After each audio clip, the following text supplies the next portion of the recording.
Hello guys, in this video I'm going to show you how to reverse a clip in the CapCut app. But before that, don't forget to subscribe and leave a comment down below, because at 10,000 subscribers I'm going to show you my whole YouTube revenue statistics and growth strategy. So without further ado, let's just jump right into it. First we have to open up the CapCut app, and here it usually opens up in the home menu where we have our projects. We have to select one that we want to work on. After we selected it, we have to find the clip that we want to edit and reverse. We just tap on the clip, and then in the bottom bar, if we scroll to the right, we find reverse.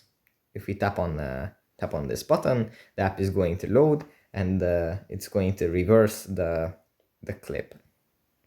As you can see, it's backwards now. So yeah, that's pretty much it for this video. Hope it was helpful for you guys, and I'll see you in the next one. Bye.